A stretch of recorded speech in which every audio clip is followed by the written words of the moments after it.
अब हाम्रो प्रोग्राम चाँडै नै सुरु हुन गइरहेको छ, त्यही भएर सम्पूर्णलाई धैर्य धारण गरिदिनु हुन हार्दिक अनुरोध गर्दछौँ।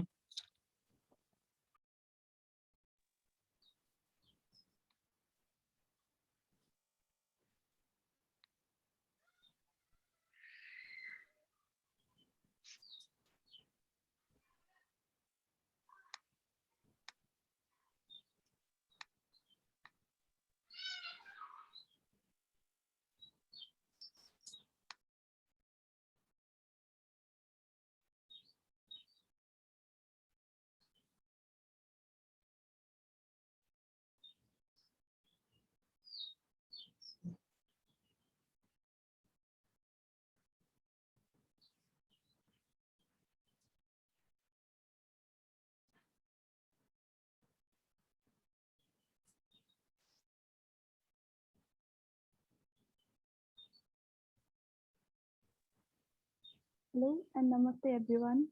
मेरा आवाज आइरहेको छ?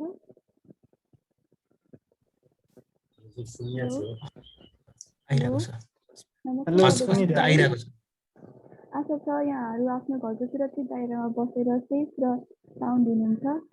आजको यस आइबिएसए र ग्याप्सको कोलाबोरेसनमा हुन गइरहेको importance of Chure range on agriculture, livestock production and wildlife conservation नामक प्यानल डिस्कसनमा यहाँहरूलाई हार्दिक स्वागत गर्न चाहन्छु। म कार्यक्रम सञ्चालिका अस्मिता भट्ट।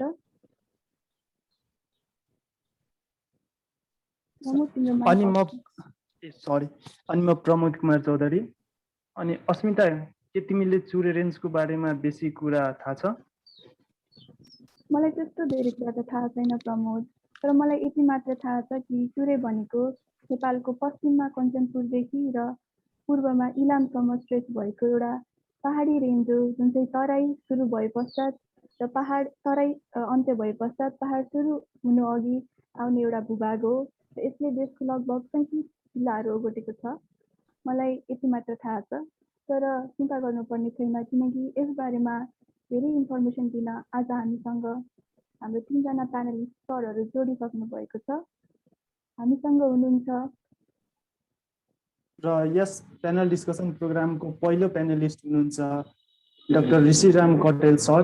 उहाँ हाल कृषि तथा वन विज्ञान विश्वविद्यालयको डिपार्टमेन्ट अफ इकोनोमिक्सको एसिस्टेन्ट प्रोफेसरको रूपमा कार्यरत हुनुहुन्छ। हाम्रो दोस्रो प्यानलिस्ट हुनुहुन्छ मिस्टर रोशन श्रीवास्तव सर। उहाँ अहिले मरिन सिन्धुलीमा असिस्टेन्ट फरेस्ट अफिसरको रूपमा कार्यरत हुनुहुन्छ। यसका साथै उहाँले राष्ट्रपति चुरे संरक्षण परियोजनामा पनि काम गरिसक्नु भएको छ। त्यसै गरी हाम्रो थर्ड प्यानलिस्ट हुनुहुन्छ डाक्टर कमल प्रसाद गौरी सर। उहाँ चितवन नेसनल पार्कका रिटायर्ड सिनियर भेटनेरियन हुनुहुन्छ। यहाँहरूलाई यस कार्यक्रममा आइदिनु भएकोमा धेरै धेरै धन्यवाद भन्दै कार्यक्रममा हार्दिक स्वागत गर्न चाहन्छु। ढिलो नगरी कार्यक्रमलाई अगाडि बढाउन चाहे। धन्यवाद यो अघि तपाईँले एउटा चुरेको सानो परिचय दिँदै हुनुहुन्थ्यो, मैले सुनिरहेको थिएँ। त्यसमा तपाईँले भनेको कुरो ठिकै हो। चुरे भनेको हाम्रो यो तराईभन्दा यसो माथितिर लागेपछि र महाभारत रेन्जभन्दा मुन्तिरपट्टि अलिकति कमलो खालको जुन ग्रेग्रानले भरिएको एकदम लुज सोइलहरू भएको, लुज चट्टानहरू भएको चाहिँ ठाउँलाई चुरेको रूपमा चिनिन्छ, जुन चाहिँ एकदम कमलो पहाड हो। त्यहाँ भएका कङ्ग्लोमेरेट्सहरू अनि स्यान्डी स्टोनहरू, मड स्टोनहरू जुन चाहिँ खदिलो छैन, जसले गर्दा त्यसलाई धेरै नै फ्रेजाइलको रूपमा लिइन्छ र धेरै कमलो पार्ट हो। त्यो नेपालको धेरै सेन्सिटिभ पार्ट मध्ये चुरे पर्छ। ल यो कार्यक्रम अगाडि बढाउने क्रममा कार्यक्रमको सुरुवाती प्रश्न मैले ऋषिराम कटेल सरलाई राख्न चाहे र प्रश्न यस प्रकार छ। चुरे रेन्जको छोटो परिचय दिँदै नेपालमा यसको एग्रिकल्चर, इन्भाइरोमेन्टल र सोसल इम्पोर्टेन्स के कस्तो रहेको छ, यसबारे प्रकाश पारिदिनु हुन अनुरोध गर्दछु। धन्यवाद भाइलाई। सबैलाई नमस्कार, गुड इभिनिङ। अब सबै सेफ हुनुहोला भन्ने मानेको छु अहिले लकडाउनको बेलामा। मेरो आवाज आइरहेछ होइन?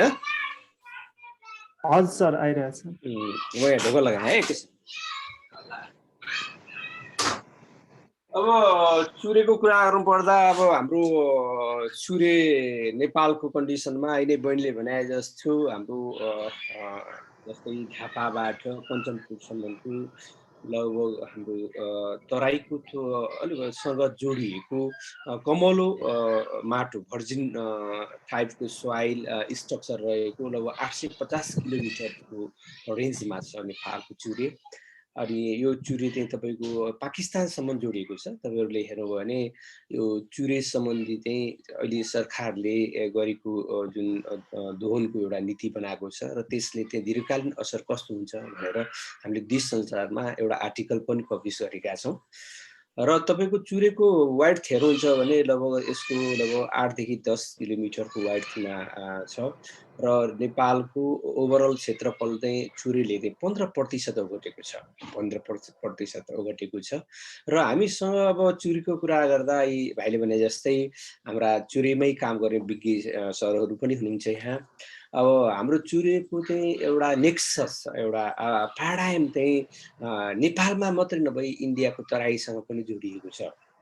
र अस्तिको एउटा लेखमा चाहिँ एकजनाले कमेन्ट गर्नुभएको छ हाम्रो लेखमा कि नेपाललाई मात्रै चुरेको प्रब्लम हो त, बालुवा त्यहाँको गिटीहरू ढुङ्गाहरू तपाईँ उत्खनन भयो भने वाटर डिस्चार्ज चाहिँ इन्डियामा पनि कम हुन्छ विन्टरमा होइन। त्यसपछि बर्खामा फ्लडिङ बढी हुन्छ, त्यसले गर्दा इन्डियाले असर गर्ला नि भन्ने कुरा पनि आएको थियो।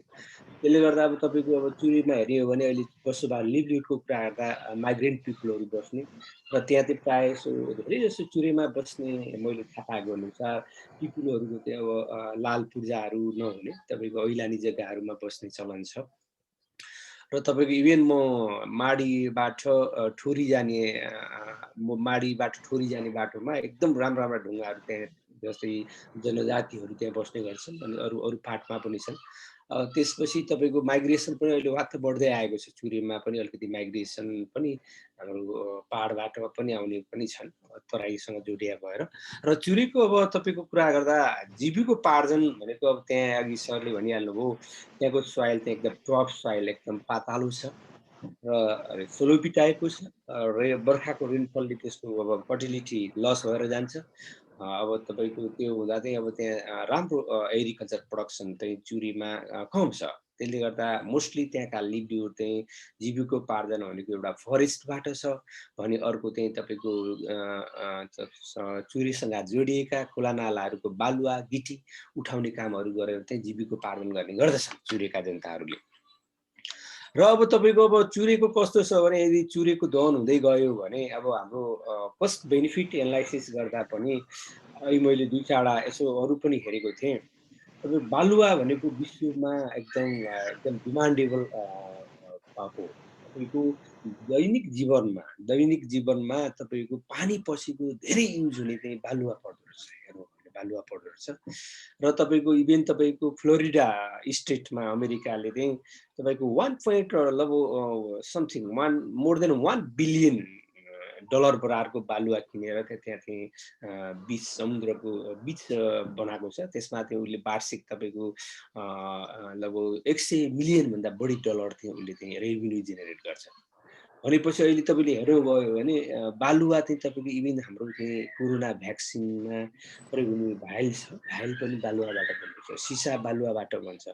त्यसले गर्दा बालुवा चाहिँ अहिले एकदम डिमान्डेबल छ र यसको चाहिँ अब सप्लाई भन्दा पनि डिमान्ड बढी भएको र तपाईँको हेर्नुभयो भने बालुवा यसो हेरेर समुद्री तटमा पनि बालुवाहरू पर्छदैछन् तर त्यसको चाहिँ एकदम स्मल हुने भएर त्यसको क्वालिटी कम हुने देखिन्छ। त्यसले गर्दा हाम्रो पहाडको चुरेमा रहेका बालुवा गिटीहरूको चाहिँ डिमान्ड एकदम हाई छ, तपाईँको इभेन इन्डियामा पनि छ। त्यसले गर्दा तपाईँको यो इन्टरनेसनल मार्केटमा चाहिँ यो बालुवाको व्यापार चाहिँ एकदम ऊ छ। र तपाईँको यदि चुरे चाहिँ दोहन हुँदै गयो भने अहिले जस्तै सरकारले अहिले पनि भनेको छ होइन चुरे हामी दोहन गर्दैनौँ।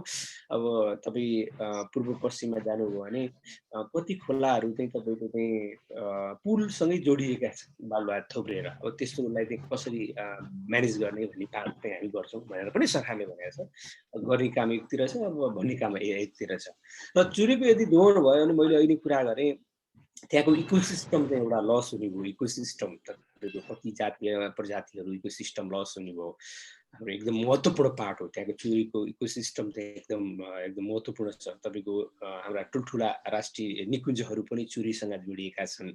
त्यसले गर्दा वाइल्ड लाइफको तपाईँको इन्डिया डेन्जरमा पर्ने भयो। एउटा पार्ट त जोडियो भने अनि चुरीको दहनले गर्दा तपाईँको हाम्रो चाहिँ खोला नालाहरू चाहिँ अब फ्लडिङ बर्खामा हेभी फ्लडिङ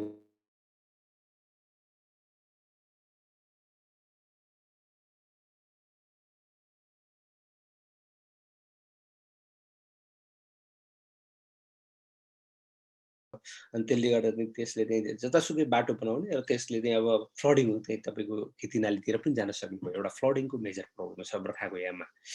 र अनि दोस्रो कुरो भनेको चुरेको फरेस्ट प्रोटेक्सनको कारणले गर्दा तपाईँको वाटर रिचार्ज चाहिँ 1 मिटरभन्दा बढी चाहिँ तराईमा बढेको पाइन्छ विन्टरमा, विन्टर सिजनमा। त्यसले गर्दा हाम्रो जुन वाटर हार्भेस्ट गर्छौँ हामी तपाईँको जमिन मुनि रहेको वाटर हार्भेस्ट गर्छौँ, यदि चुरे चाहिँ दोहन हुँदै गयो भने तपाईँको त्यहाँ डिफरेस्टेसन हुँदै गयो भने वाटर डिस्चार्ज घट्ने भयो। त्यसले गर्दा चाहिँ मोर ड्राई हुने भयो अनि फार्मिङमा पनि त्यसले असर गर्छ।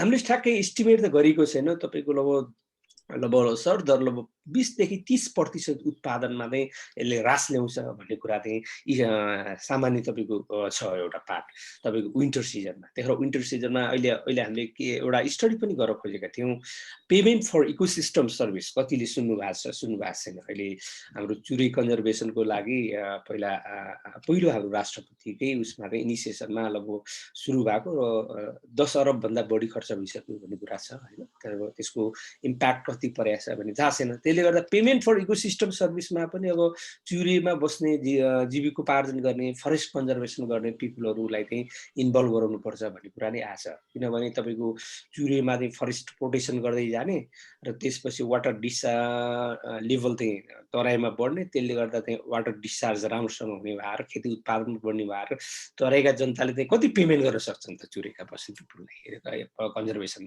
गरे बापत। डाउन साइड र अप साइड बिचको त्यो पार्ट पनि छ। त्यसले गर्दा ओभरअल तपाईँको अब चुरेको महत्त्व आफ्नै छ। तपाईँको अहिले मैले भने अहिले मेन चुरेको गिटी बालुवा मेजर पार्ट हो। विश्वमा हेर्नुभयो भने पानी पसेको धेरै युज हुने चाहिँ बालुवा रहेछ। तपाईँको इभन साउदीमा पनि डिफ्रेन्ट उसमा चाहिँ बिचहरूमा चाहिँ तपाईँको यो हाम्रो अलि बाक्लो खाने बालुवा जुन खोलामा पाइन्छ त्यसलाई कलेक्सन गरेर किनेर चाहिँ तिनीहरूले टुरिज्मको विकास गरेका छन्। त्यसले गर्दा चाहिँ हाम्रो एउटा पार्ट त्यो पनि रह्यो। त्यसले गर्दा हाम्रो चुरी दोहनले गर्दा चाहिँ एउटा आर्थिक अवस्था चाहिँ अब त्यहाँको पिपुलहरूको लिभलिहुडको बारेमा पनि प्रब्लम आउने भयो। वाटर डिस्चार्ज घटेको कारणले गर्दा खाद्य सुरक्षामा पनि प्रब्लम आउने भयो। Not only Nepal Terai, also इन्डियामा पनि, इन्डियाको बिहारमा पनि प्रब्लम आउँछ। अनि बर्खाको समयमा बढी फ्लडिङ हुने भयो। अनि वाइल्ड लाइफको चाहिँ अब तपाईँको ह्याबिट्याट चाहिँ लस हुने भयो। त्यसले गर्दा लङ टर्म इम्प्याक्टहरू हुन्छ भने यसको आम्दानी भन्दा घाटा बढी छ डिस्काउन्ट रेटमा हेर्नुपर्दा। त्यसले गर्दा यसलाई चाहिँ कसरी संरक्षण गर्ने, सरकारको नीतिलाई यो जसले गरिरहेछ त्यसलाई कसरी हामीले चाहिँ यसलाई रोक्न सकिन्छ भनेर पनि मैले एउटा अस्ति हाम्रो ओमकार पाण्डेजी र म भएर एउटा आर्टिकल निकालेको थियौँ देश संसारमा। इट इज रेडिएबल आर्टिकल, तपाईँहरूले पनि हेर्न सक्नुहुन्छ देश संसारमा। मैले च्याट बक्समा राखेको थिएँ होला। मैले यति नै भने, अरू श्रोताहरूले अरू वक्ताहरूले बोल्नुहुन्छ, त्यसपछि केही आएपछि फेरि कुराहरूमा। ओके, धन्यवाद। धन्यवाद सर तपाईँको रायको लागि। अगाडि बढ्दै जाँदा मैले थाहा पाएको थिएँ कि चुरे रेन्जको 70% भूभाग चाहिँ फरेस्टले ओगटेको छ र नेपालका केही महत्त्वपूर्ण नेसनल पार्क र वाइल्ड लाइफ रिजर्भहरू पनि चुरे रेन्जमा पर्ने रहेछन्। यसै क्रममा मैले कमल गैरे सर र हाम्रो श्रीवास्तव सरलाई सोध्न चाहेँ कि त्यहाँको फरेस्टको स्थिति र त्यहाँको वाइल्ड लाइफको स्थिति कस्तो छ।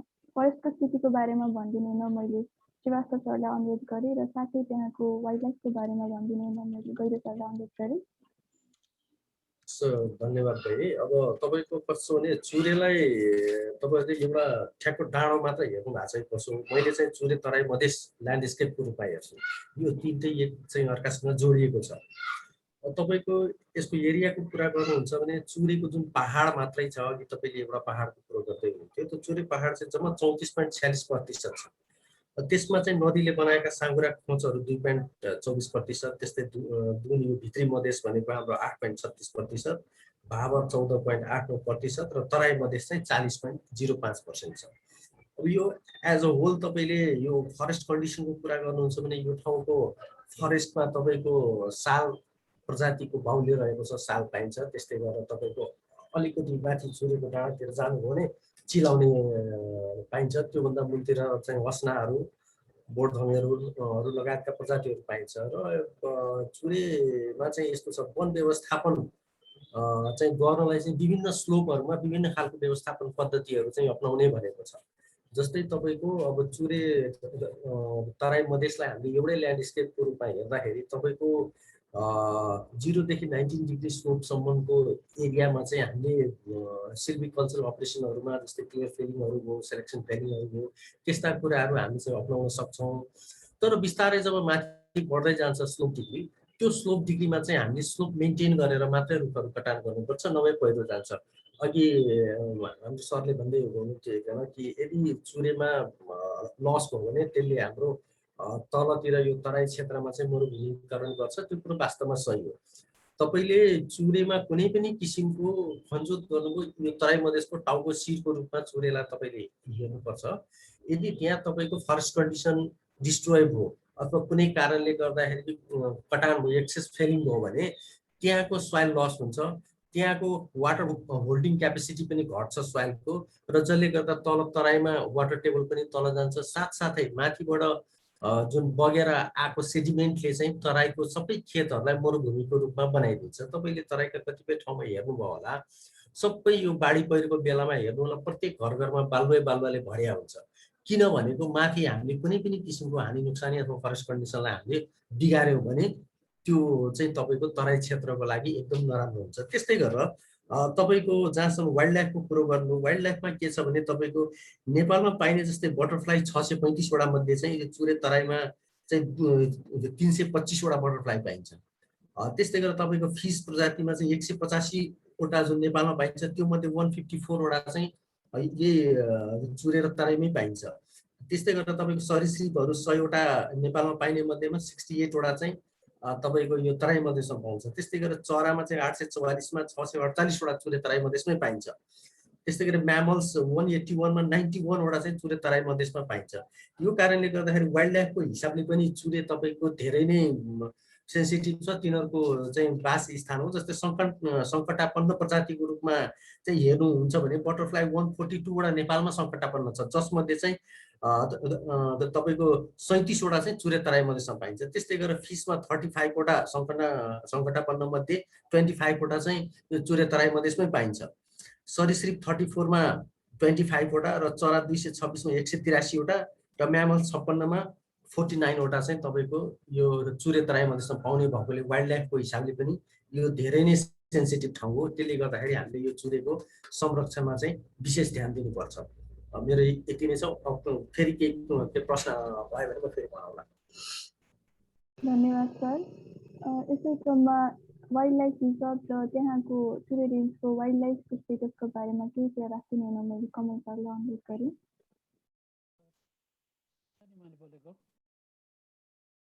आवाज अलिक सानो आइरहेको छ सर आवाज। चुरे रेन्ज चाहिँ अब अघि सरहरूले पनि भन्नुभयो, पश्चिमदेखि पूर्वसम्मै फैलिएको छ, इलामसम्म फैलिएको छ। र साथसाथै अब यो खालि नेपालमा मात्रै नभएर इन्डियामा पनि यो चुरे भाग छ। नेपालको चुरे भागको कुरा गर्दाखेरि यसले करिब नेपालको पुरा भूभागको 12 देखि 13 12.8 भनेर भनिन्छ। 12.8% जमिन यसले ओगटेको छ, चुरे भागभित्र पर्छ। हेक्टरमा कुरा गर्दाखेरि लगभग यो चाहिँ 19 लाख हेक्टर जमिन चुरे क्षेत्रमा पर्छ। र साथसाथै यो चुरे क्षेत्र चाहिँ टोटल चुरे क्षेत्रको एरियाको 24% क्षेत्र चाहिँ संरक्षित क्षेत्रहरूभित्र पर्छ। जस्तै पर्सा राष्ट्रिय निकुञ्ज, चितवन राष्ट्रिय निकुञ्ज, बर्दिया राष्ट्रिय निकुञ्ज, बाँके राष्ट्रिय निकुञ्ज, यस्तै गरेर संरक्षित क्षेत्रहरूभित्र 24% भूभाग चुरेको त्यहाँ पर्छ भने लगभग 75 अथवा 76% भूभाग चाहिँ संरक्षित क्षेत्रभन्दा बाहिर पर्छ। अब जैविक विविधताको हिसाबले हेर्दाखेरि चुरे क्षेत्र एकदमै हटस्पट भनेर भनिन्छ। एकदमै उत्पादनशील क्षेत्र हो वन्यजन्तुको लागि, चराचुरुङ्गीको लागि। र चुरे क्षेत्रमा भर्खरै करिब 3 वर्ष लाएर गरेको राष्ट्रिय प्रकृति संरक्षण कोषले 3 वर्ष लगाएर चुरे क्षेत्रमा एउटा सर्वे गरेको थियो। त्यो सर्वे अनुसार 22 प्रजातिका स्तनधारी जीवजन्तुहरू त्यहाँ पाइन्छ। त्यस्तै 79 प्रजातिका हर्पिटोफाउना, 24 त्यसमध्ये 24 वटा चाहिँ उभयचर र 75 प्रजातिका चाहिँ रेप्टाइलहरू पाइएको कुरा रिपोर्ट गरेको छ। साथसाथै चुरे अघि श्रीवास्तव सरले भन्नुभयो कि अब चुरे तराई रिजनकै कुरा गर्नुभयो। मैले खालि चुरेमा भएको अध्ययनको चाहिँ रिपोर्ट यहाँहरूलाई दिँदैछु। 378 प्रजातिका चराहरू चुरे क्षेत्रमा रेकर्ड गरिएको छ। साथसाथै 104 प्रजातिका माछाहरू चुरे क्षेत्रमा रेकर्ड गरिएको छ। यो क्षेत्र करिब राष्ट्रपति चुरे आयोजना भन्ने एउटा कार्यक्रम नेपाल सरकारले सञ्चालन गरिरहेको छ 10-11 वर्ष अगाडिदेखि। त्यसको रिपोर्ट अनुसार के छ त भन्दाखेरि चुरेको पुरा क्षेत्रफलको करिब 48% क्षेत्रमा मानिसहरूको बसोबास र खेतीपाती छ। कृषि योग्य भूमिको रूपमा मानिसहरूले 48% क्षेत्रफल प्रयोग गर्दै आएका छन् भने त्यतिकै क्षेत्रफल 48% नै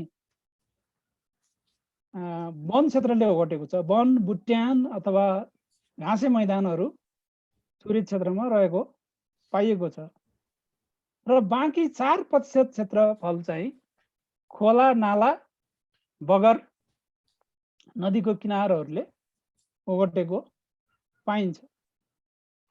अब त्यस चुरे क्षेत्रमा अध्ययनले देखाए अनुसार 9 किसिमका वन प्रणालीहरू रेकर्ड गरिएको छ। र चुरे क्षेत्र एकदमै नयाँ पहाड हो र एकदमै फ्रेजाइल छ। एकदम त्यो ठाउँ कस्तो छ भन्नुहुन्छ भने एकदम नरम पहाड छ। त्यो इमेच्योर माउन्टेन भनेर भनिन्छ, जुन चाहिँ बनेको धेरै समय भएको छैन, केही हजार वर्ष मात्रै भएको होला। र यो बायोडाइभर्सिटीको हिसाबले अत्यन्तै महत्त्वपूर्ण स्थान छ। मैले भनिहालेँ 22 प्रकारका स्तनधारी प्राणीहरू, 79 प्रजातिका हर्पिटोफाउनाहरू, 378 प्रजातिका चाहिँ चराहरू, 104 प्रजातिका चाहिँ माछाहरू यहाँ रेकर्ड भएको छ। त्यसैले गर्दाखेरि चुरे क्षेत्र, चुरे पहाड वन्यजन्तु संरक्षण, वन्यजन्तु कन्जर्भेसनको निमित्त एकदमै महत्त्वपूर्ण मानिन्छ। र साथसाथै चुरे क्षेत्रमा चाहिँ अरू वनस्पतीय जैविक विविधता पनि एकदमै उच्च छ र यसमा चाहिँ विभिन्न प्रकारका औषधीय गुण भएका जडीबुटीहरू पनि प्रशस्त मात्रामा पाइने गरेको छ। जस्तै हर्रो, बर्रो, अमला, कुरिलो एकदमै महत्त्वपूर्ण वनस्पति औषधीय गुण भएका वनस्पतिहरू हुन्। त्यहाँबाट हार्भेस्ट पनि गरिन्छ। र साथसाथै हाम्रो लाइभस्टक प्रोडक्सनको लागि भन्ने हो भने चुरे क्षेत्रले एकदमै राम्रो ग्रेजिङ ल्यान्डको रूपमा सेवा दिइरहेको छ। त्यसमा पाइने इम्पोर्टेन्ट महत्त्वपूर्ण घाँसहरू सिरु, इम्पेराटा स्पिसिस भनिन्छ, बाबियो, कुस, खर, काँस, विभिन्न प्रकारका घाँसहरू पाइन्छ, भुइँ घाँसहरू। साथसाथै फोडर ट्रिजहरूमा दबदबे, बडहर, खनियो, भोर्ला, टाँकी यस्ता प्रकारका घाँसहरू के भन्छ ट्री फोडरहरू पनि पाइने भएको हुनाले लाइभ स्टक प्रोडक्सनमा चुरे क्षेत्रको रोल एकदमै महत्त्वपूर्ण छ। साथसाथै यो चुरे क्षेत्रको जुन ग्रास प्रोडक्टहरू र ट्री प्रोडक्टहरू विभिन्न काममा आउने गरेको छ। जस्तै घाँसहरू, विभिन्न प्रकारका घाँसहरू, विशेष गरी सिरु घाँस र खर घाँस र बाबियो समेत जनताहरूले घर छाउने काममा प्रयोग गर्छन्। साथसाथै लाइभ स्टकलाई खानाको रूपमा, आहाराको रूपमा, फरेज, फोडरको रूपमा, साथसाथै त्यहाँ वरपर बसोबास गर्ने बासिन्दाहरूको लागि चाहिँ खाना पकाउने इन्धनको रूपमा चाहिँ फायरवुड त्यहाँबाट उपलब्ध हुन्छ। र साथसाथै कृषि उपजको लागि लिफ लिटर, पत्कर भनेर भनिन्छ, पत्कर पनि प्रशस्त मात्रामा चुरे क्षेत्रबाट कलेक्सन भएर कृषि उत्पादन वृद्धि गर्नुमा प्रयोग गरेको पाइन्छ। अब यो चुरे क्षेत्रमा पाइने जङ्गल र विभिन्न रुख बिरुवा प्रजातिहरूको आफ्नै भूमिका छ। यसले किसानहरूको, स्थानीयवासीहरूको लिभलिहुड बढाउनको लागि विभिन्न प्रकारले सहयोग गर्छ।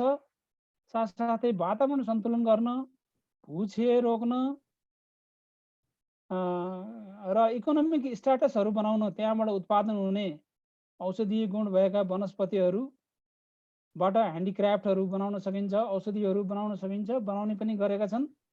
प्रशस्त मात्रामा जनताहरूले प्रयोग गरेको पाइन्छ। साथसाथै अघि श्रीवास्तव सरले पनि भन्नुभयो, चुरे क्षेत्रमा प्रशस्त करिब 4% क्षेत्र चाहिँ चुरे पहाडमा खोला नाला र यसको बगरबाट ढाकिएको छ। यो चुरे क्षेत्रमा पाइने जुन ढुङ्गा, गिटी, बालुवा छ, यो एकदमै निर्माण कार्यको लागि अत्यन्त महत्त्वपूर्ण चाहिँ अत्यन्त आवश्यक मेटेरियल हो। र साथसाथै त्यहाँ उत्पादन हुने रुख, जसलाई हामी टिम्बर भन्छौँ, रुखबाट जुन काठ बनाइन्छ घर निर्माणको लागि, त्यो पनि प्राप्त हुन्छ। साथसाथै चुरे क्षेत्र एकदमै भौगोलिक हिसाबले इमेच्योर माउन्टेन भएको कारणले गर्दाखेरि एकदमै फ्रेजाइल छ। फ्रेजाइल भएको कारणले गर्दाखेरि त्यहाँ जति डिस्टर्बेन्स गर्यो, जति त्यो ठाउँमा हामीले चाहिँ दखल दिन्छौँ, त्यति नै चुरे पहाडको भविष्य सङ्कटमा पर्दै जान्छ। चुरे पहाडको सङ्कटले गर्दाखेरि के निम्ति आउँछ भन्ने कुरा त पूर्ववक्ता साथीहरूले पनि भन्नुभयो। तराईमा पानीको अन्डरग्राउन्ड वाटरको सर्टेज ल्याउन सक्छ। फिल्ट्रेसन भएर खोला नालाहरू पुरिँदै गएर, अग्लिँदै गएर फ्लडिङको समस्या हुनसक्छ वर्षायाममा, आदि इत्यादि थुप्रै कारणहरू छन्, जुन पछि पनि भन्नुहुन्छ होला, यो डिस्कसनमा पनि भनौँला। र साथसाथै चुरे क्षेत्र वाइल्ड लाइफ कन्जर्भेसनको हिसाबले एउटा के हो भने, यो एउटा वाइल्ड लाइफ रिफ्युज पनि हो। जब समथर भूभागमा बाढीको समस्या आउँछ, तब वन्यजन्तुहरू बिस्तारै अलिकति अग्लो भाग, चुरे पहाड अलिकति अग्लो छ, अग्लो पहाडमा गएर उनीहरूले रिफ्युज लिइरहेको पाइन्छ। र चुरे पहाडमा लाइभस्टकको हिसाबले कहीँ चुरे पहाड डिग्रेडेसनमा अलिकति लाइभस्टकको हिसाबले समस्या पनि भएको छ, जुन चाहिँ केही वर्षदेखि सञ्चालित राष्ट्रपति चुरे कार्यक्रमले त्यहाँको वासस्थान र त्यहाँको बस्ने जनताहरूको आर्थिक हैसियत सुधार गर्नको लागि विभिन्न कार्यक्रमहरू सञ्चालन गर्दै गएको छ।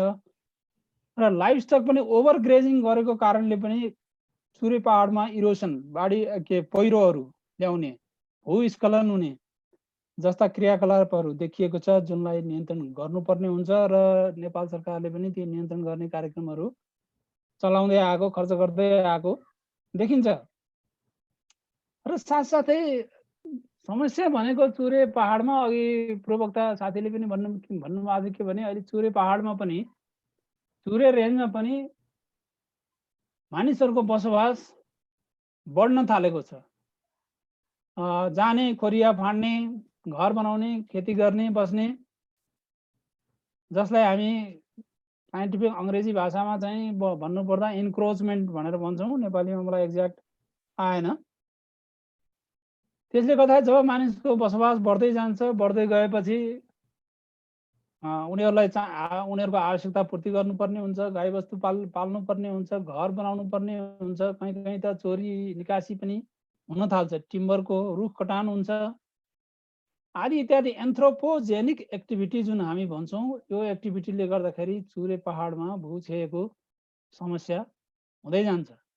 भूस्खलनको कारणले गर्दाखेरि चुरे पहाडभन्दा तल जुन हाम्रो तराई छ त्यहाँ चाहिँ विविध प्रकारका समस्याहरू देखा परिरहेको छ र यसलाई अरू बढी सतर्क भएर यसको समाधान गरिएन भनेदेखि यो समस्या बढेर जानेछ र साथसाथै हाम्रो तराईको उर्वर भूमि बालुवामा परिणत हुनेछ, जसलाई हामी कहिलेकाहीँ डेजर्टिफिकेसन भनेर पनि भन्छौँ। यो समस्या नहोला भनेर भन्न सकिन्न।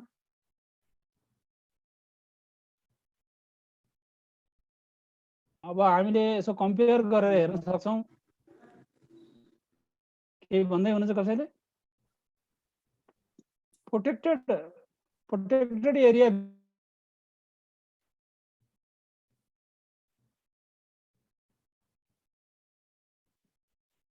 गरेर हेर्यौँ भने तुलना गरेर हेर्यौँ भने एकदमै प्रष्ट रूपमा देख्न सकिन्छ। चितवन राष्ट्रिय निकुञ्जको चुरे क्षेत्रमा हेरियो भनेदेखि हेलो, एक्सक्युज मी सर। हजुर भन्नुहोस्। हेलो, हामीसँग सर टाइमको पाबन्दी भएकोले गर्दाखेरि अहिलेलाई हजुरको म सकिहालेँ। सानो एउटा पोइन्ट मात्रै 1 मिनट लिन्छु म। हस्। प्रोटेक्टेड एरियाभित्र हेर्नुहोस् चुरे पहाडको अवस्था के छ, त्यहाँ खोला नाला वाटर सोर्स कस्तो छ। प्रोटेक्टेड एरिया बाहिरको चाहिँ चुरे क्षेत्र हेर्नुहोस्, त्यहाँको बाढी पहिरोको अवस्था कस्तो छ, त्यहाँका खोला नालाको वाइड कस्तो छ र त्यहाँ चाहिँ एनुअली त्यहाँका रिभर खोला नालामा वर्षैभरि पानी हुन्छ कि हुँदैन, यो कम्पेयर गरेर हेरियो भने मात्रै पनि हामी स्पष्ट हुन सकिन्छ चुरे पहाड चुरे रेन्जको भ्यालु कति छ भनेर। हस्, थ्याङ्क यू। धेरै धन्यवाद डाक्टर कमल गैरे सर र रोशन श्रीवास्तव सरलाई। हजुरहरूले जे चुरे रेन्जको वाइल्ड लाइफ र फरेस्टको बारेमा एकदम इन्फर्मेटिभ कुराहरू सेयर गरिदिनु भयो। अब हामी अर्को क्वेसनतर्फ बढ्छौँ र अर्को क्वेसन चाहिँ म रोशन श्रीवास्तव सरलाई सोध्न चाहन्छु र क्वेसन रहेको छ, विगतका 1 दशक भन्दा बढी नि धेरै बढी भन्दा हाम्रो चुरे कन्जर्भेसनको कुराहरू आइरहेको छ। चुरे कन्जर्भेसनमा एउटा एकदमै उल्लेखनीय कुरा भनेको राष्ट्रपति चुरे संरक्षण परियोजना और यसको अहिले नयाँको नाम राष्ट्रपति चुरे तराई मधेस संरक्षण विकास समिति भनेर भनिएको छ। सो सर, हजुरले यो परियोजना भनेको के हो, यसको अलिकति हिस्ट्री अनि अब्जेक्टिभ्सहरूको बारेमा क्लियर गरिदिनु। साथसाथै यसले अहिलेसम्मको एचिभमेन्ट के आएको छ, यसले के एचिभ गरेको छ चुरेलाई कन्जर्भेसन गर्न, त्यो पनि हजुरले क्लियर गरिदिनु हुन अनुरोध गर्दछौँ। हुन्छ, हस्, धन्यवाद। तपाईँको के छ भने सुरुमा चाहिँ यो वन तथा भू संरक्षण मन्त्रालयमा चाहिँ चुरे संरक्षण गर्नुपर्छ भनेर एउटा चुरे संरक्षण आयोजना भनेर चाहिँ 66-67 मा एउटा सानो यो तपाईको 20 करोडको बजेटबाट चाहिँ यो कार्यक्रम सुरु भयो। बिस्तारै गर्दै जाँदाखेरि 2071 साल आषाढको 2 गते हाम्रो पूर्व अर्थ सचिव रामेश्वर खनालजीको नेतृत्वमा चाहिँ यो राष्ट्रपति चुरे तराई मधेस संरक्षण विकास समिति गठन भएको थियो र त्यो विकास समितिले चाहिँ 31 वटा जिल्लामा रहेका विभिन्न लाइन एजेन्सीहरू जस्तै जिल्ला वन कार्यालय, जिल्ला भू संरक्षण कार्यालय, जिल्ला कृषि विकास कार्यालय, जिल्ला पशु सेवा कार्यालय, त्यस्तै गरेर जल उत्पन्न प्रकोप नियन्त्रण डिभिजन कार्यालय अनि वनस्पति कार्यालय र यो चाहिँ राष्ट्रिय निकुञ्ज कार्यालयहरूसँग चाहिँ चुरे संरक्षणको लागि गर्ने योजनाहरू निर्माण गरेर उहाँहरूको माध्यमबाट काम गराउँदै आएको थियो र तपाईको त्यो कामको लागि चाहिँ फिल्ड स्तरमा त्यति बेला 5 वटा ठाउँमा चाहिँ तपाईको अनुसन्धान तथा कार्यान्वयन समन्वय इकाइ भनेर चाहिँ गठन भएका थिए। त्यहाँ पनि चाहिँ प्राविधिक कर्मचारीहरूको टोली बस्थ्यो र चाहिँ काठमाडौँको सेन्ट्रल अफिसमा चाहिँ बोर्ड मेम्बरहरू लगायत अन्य चाहिँ निजामती कर्मचारीहरू पनि बस्ने गर्थे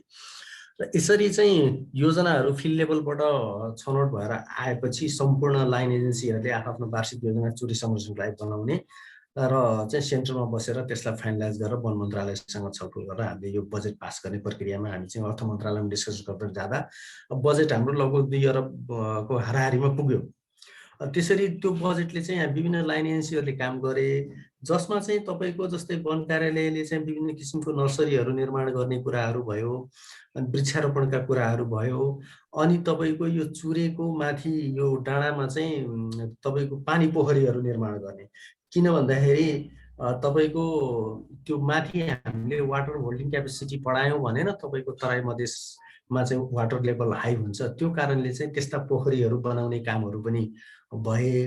त्यस्तै गरेर भू संरक्षण कार्यालयले पनि तपाईका यो जुन चुरे पहाडमा भएका ससाना चाहिँ गल्छीहरू नियन्त्रणका कामहरू गरेका थिए भने तपाईको जल उत्पन्नले ठुला ठुला नदीहरू सुरुवातमा त तपाईको 4 वटा नदी मात्रै थियो जस्तै लालबकैया नदी, त्यस्तै गरेर यो जलाद नदी, अनि त्यस पछाडि तपाईको सिरहा र लाहानको बिचमा के नदी हो बिर्से मैले ठ्याक्कै नाम, कमला नदी के अरे बलान नदी र तपाईको यो उता गइसकेपछि यो चाहिँ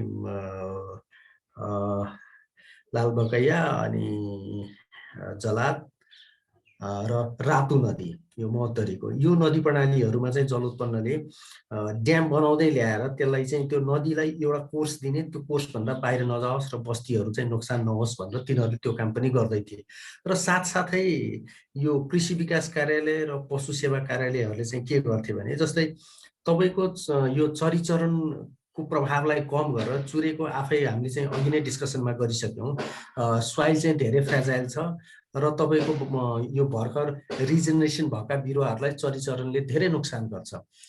तपाईको त्यो बिरुवाहरू मर्यो भने त्यहाँ चाहिँ रिजेनेरेसन हुँदैन, त्यसले गर्दाखेरि चरीचरण नियन्त्रण गर्ने हिसाबले बदुवा पशु पालन प्रणालीको चाहिँ विकास गर्नको लागि यो चाहिँ स्टल फिडिङ भन्छ त्यसलाई, त्यसमा चाहिँ विभिन्न खालको घाँसको प्रजातिहरू दिने र उन्नत जातको पशु पालन गर्नतिर चाहिँ अभिप्रेत गर्ने खालको कार्यक्रमहरूलाई चाहिँ स्वीकृति गरेको थियो यो समितिले। त्यस्तै गरेर तपाईको कृषि कार्यालयमा चाहिँ तपाईको चुरेमा वर्षौनी खनजोत गर्ने खालको प्रजाति लगाउनु भयो भने चुरे आफै विनाश हुँदै जान्छ। त्यसले गर्दा चाहिँ वर्षौनी खनजोत गर्न नपर्ने खालको बहुवर्षीय बालीहरू जस्तै फलफुलका खेतीहरू लगाउनको लागि त्यो खालको कार्यक्रमहरू पनि ल्याइएको थियो र त्यसले जस धेरै अब ठ्याक्कै सबै कुरो कन्ट्रोल त भइसकेको म भन्न सक्दिनँ, तथ्याङ्कमा हेर्दै जानुपर्छ, त्यसको मिड टर्म इभ्यालुएसन त हुन्छ होला कति के भयो भनेर।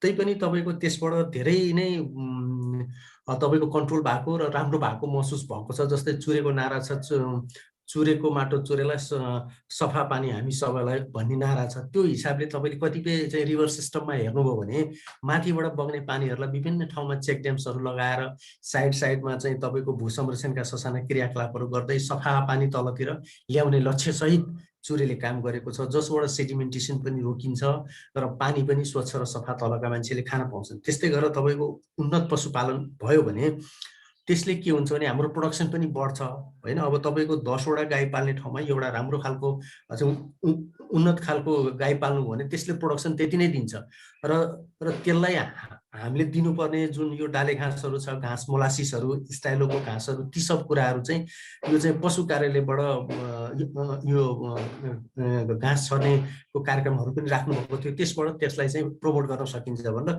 त्यो हिसाबले चाहिँ डेभलपमेन्टका एक्टिभिटिजहरू गरियो। र अब प्रोग्रेस त भए जस्तै नै लाग्छ मलाई। अब ठ्याक्कै अब चाहिँ समितिको वार्षिक प्रगति चाहिँ हेर्नुभयो भने तपाईँहरूले त्यसमा चाहिँ अझै थाहा पाउन सक्नुहुन्छ होला भन्ने मलाई लाग्छ। हस्, अब केही छ अरू साथीहरूको पनि भनौँ न प्लिज।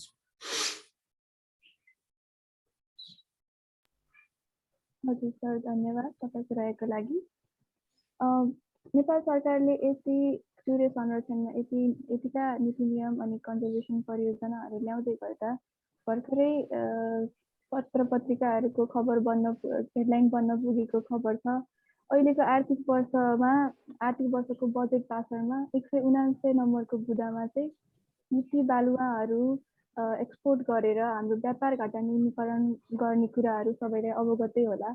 र यो गिटी बालुवा जस्तो निर्माणजन्य सामग्रीहरू एक्सपोर्ट गर्दाखेरि चुरे रेन्जबाट पनि यो एक्सपोर्टको कामहरू अघि बढ्न सक्छ। यसो गर्दाखेरि के हाम्रा कन्जर्भेसन परियोजनाहरू र हाम्रा नीति नियमहरू विपरीत हुन गएका हुन् र यो अहिले ल्याइएको यो नीति के वातावरणको विरुद्ध छ या छैन, यसबारे आफ्नो धारणा राख्न म ऋषि सरलाई अनुरोध गर्दछु। अब हामीले यही सरहरूले पनि कुरा गर्नुभयो। चुरे संरक्षणको लागि 1 दशकदेखि नेपाल सरकारले विभिन्न परियोजनाहरू ल्याएको छ। अब त्यसमा अब लिभलिहुड इम्प्रुभमेन्ट, त्यहाँको पिपुलहरू, मार्जिनल पिपुलहरूको लिभलिहुड, जीविकोपार्जनलाई चाहिँ कसरी राम्रो बनाउने, संरक्षण, वनलाई संरक्षण कसरी गर्ने, वाइल्ड लाइफ संरक्षण कसरी गर्ने र त्यसको वाटर रिचार्जलाई कसरी बढाउने भन्ने कार्यक्रमहरू समष्टिमा सरले कुरा गर्नु त्यो आएको छ। र एउटा नारा पनि देखाएको थिएँ मैले, अब चुरेको माटो चुरेलाई, चुरेको पानी सबैलाई भन्ने एउटा कार्यक्रम पनि गरिरहेको छ होइन। भनेपछि अब तपाईँको अब के हो भने अहिले मैले कुरा गरेँ, बालुवा नेपालको जुन हाम्रो चुरे रेन्जमा रहेको भाबरभन्दा थोरै माथि भनौँ, त्यो चुरिसक्ने बित्तिकै भाबर हो, त्यसपछि तराई सुरु हो। त्यसको बालुवाको क्वालिटी एकदम राम्रो छ। बालुवा धेरै प्रयोगहरू छ। बालुवा वर्ल्डमा हेरौँ भने बालुवाको प्रयोग धेरै छ। इभन मैले अहिले कुरा गरेँ तपाईँको सिसाको ग्लासहरू बनाउने, अब झ्यालहरू बनाउनेदेखि लिएर तपाईँ इभन हाम्रो अहिलेको कोरोनाको त्यो भाइलको लागि पनि बालुवा नै प्रयोग हुन्छ। त्यसको डिमान्ड एकदम बढेको छ। अब त्यसपछि अब सहरीकरण पनि हुँदैछ, त्यसले गर्दा कन्स्ट्रक्सन पार्ट पनि बढेको छ र हाम्रो क्वालिटीको बालुवा छ। फेरि इन्डियातिर अरू जुन समुद्रमा जोडिएकासँग बालुवा नभएको होइन, तर त्यसको क्वालिटीको बालुवा छ, त्यसलाई प्रयोग गर्न सकिन्न त्यसरी होइन, कोर्स हुनु पर्यो। र नेपाल सरकारले अब विभिन्न कार्यक्रममा जोड्दै जाँदा 2074मा चाहिँ गुरु योजना नै निर्माण गर्यो, अरबौँ रुपियाँ खर्च गरेको र चुरे संरक्षणको गुरु योजना नै निर्माण गरेको छ। र राष्ट्रपति कार्यक्रम भनेर आएको छ अब मधेसलाई पनि जोडेर। र सधैँ अब चुरेलाई कसरी प्रमोट गर्ने, कसरी संरक्षण गर्ने, जीविकोपार्जन कसरी बढाउने र चुरेसँग जोडिएका नदीहरू लगभग हाम्रो 37वटा जिल्ला चाहिँ चुरेसँग जोडिएका छन् होइन त अहिले 37। अब हाम्रो नवलपरासी र यता दुईटा गरेर 37वटा जिल्लाहरू जोडिएका छन्। अब 37वटा जिल्ला जोडिएका छन्। त्यसपछि धेरै तपाईँहरू तिनाउदेखि धेरै नदीहरू पनि चुरेकै उसमा छन्। र तपाईँको माथिको सेडिमेन्ट, हिमालबाट आउने नदीहरूको सेडिमेन्टलाई थुप्रिने काम पनि त्यो हुन्छ। र नेपाल सरकारले अब त्यो सेडिमेन्ट थुप्रिएको बालुवालाई चाहिँ अब त्यो बरु त्यसलाई कसरी म्यानेज गर्ने, व्यवस्थित म्यानेजमेन्टहरू चुरे संरक्षण कार्यक्रममा पनि थियो थियो होइन। त्यसो बालुवालाई कसरी उत्खनन गर्ने, गिटी कस्तो वाला उत्खनन गर्ने र त्यसलाई कसरी ब्यालेन्स गर्ने भन्ने पहिला कार्यक्रमहरू सञ्चालन भइरहेको अवस्थामा अहिले आएर नेपाल सरकारले चाहिँ अब चुरेकै दोहन गरे। अब तपाईँको इभेन प्राइभेट सेक्टरलाई चाहिँ रोपवे निर्माण गर्नको लागि चाहिँ अब बिना कर रोपवे निर्माण गर्नलाई सपोर्ट गर्ने, रोपवेबाट चाहिँ सिधै अब इन्डियामा पठाउने भन्ने होला नि त। बालुवा गिटी चाहिँ चुरेको चाहिँ सिधै काटेर इन्डिया, सिधै डाइरेक्ट इन्डिया होइन, ट्यारिफ पनि तिर्नु परेन त्यो भएपछि त। र इन्डियामा पनि अब तपाईँको डिमान्ड एकदम हाई छ बालुवाको प्लस गिटीको होइन। अब त्यो भनेको अब धेरै कुराहरू आइरहेका छन्। अब यो पोलिटिकल एजेन्डा पनि हो। अब कसैले चाहिँ अब के अरे आमाको मृगौला बेचेर चाहिँ श्रीमतीको कपडा किने जस्तो हो भने पनि छन् होइन। त्यसले गर्दा यसले आर्थिक उसमा यो सरकारको नीति यो व्यापार घाटा गर्ने यो चुरी उत्खनन गरेर यो चाहिँ ठिक होइन। तर व्यवस्थित तपाईँको खोला नालाहरू जुन चुरीमा बग्ने खोला नालाहरूको जुन बर्खा समयमा मात्रै पानी हुने हिउँदमा नहुने र थुप्रिएर बसेका बालुवाहरूलाई चाहिँ साइन्टिफिक तरिकाले उत्खनन गरेर चाहिँ एक्सपोर्ट गर्ने हो कि आन्तरिक खपत बढाउने हो कि त्यतातिर पो जानुपर्छ भन्ने कुरा हो। त्यो खन्दै नगर्ने त होइन, त्यसलाई साइन्टिफिक वेबाट जानु पर्यो भन्ने कुरा हो। नत्र तपाईँको यहाँ खन्न थालेपछि बिल्डिङ बढाबड हुन्छ। इभन इन्डियाको मात्रै होइन, तपाईँको युएसको ठेकदार पनि आउँछ होइन। उस्तै पऱ्यो चुरेमा अरू पनि छन् कि युरेनियम छ कि होइन, अरू गोल्डका खानी छन् कि के थाहा। अब त्यतातिर पनि उसको हुन्छ क्या, चुरेको बालुवा गिटी निकाल्ने भन्दा पनि त्यहाँभित्र भएका तपाईँको जडीबुटीदेखि अरूलाई सबैलाई दोहन गर्ने, त्यो खनिज पदार्थलाई दोहन गर्ने एउटा स्ट्राटेजी हो। त्यसले गर्दा यो एकदम गलत हो। त्यसले गर्दा मैले अघि पनि कुरा गरेको थिएँ, यसो हेर्दा ओभरअल रूपमा हेर्नु पर्दा लङ टर्म फ्युचर जेनेरेसनलाई पनि ख्याल राख्दा चुरी उत्खननबाट व्यापार घाटा गर्नु भनेको चाहिँ त्यो ठिक हुँदैन। यसले चाहिँ उत्खनन गरेर एक्सपोर्ट गरेको भन्दा पनि यसले चाहिँ बढी चाहिँ दीर्घकालीन असर गर्छ। जस्तै खाद्यान्न उत्पादन घट्ने भयो, भोलि गएर खानेपानी अब तराईमा हाम्रो चाहिँ ग्राउन्ड वाटर डिस्चार्जको पानी खान्छौँ होइन, त्यसै घटेपछि त्यसै आकार होला। अहिले तपाईँको के छ भने इन्डियामा चाहिँ तपाईँको तामिलनाडुमा चाहिँ वाटर हार्भेस्ट जुन हामीले ग्राउन्ड वाटर हार्भेस्ट गर्छौँ त्यसको चाहिँ सरकारलाई ट्याक्स तिर्छ गभर्मेन्टलाई होइन, फार्मरले। अब तपाईँको एकदम अहिले ग्राउन्ड वाटर घटाइ छ, घटाइ भएर अब तपाईँको कसरी प्राइस बढाउने, ट्याक्स कसरी बढाउने र त्यसको चाहिँ हार्भेस्ट कसरी घटाउने भन्ने सरकार लागु छ होइन। र अबको तपाईँको विश्वमा ओलवार हुन्छ भने पानीको कारणले हुन्छ भन्ने कुरो छ।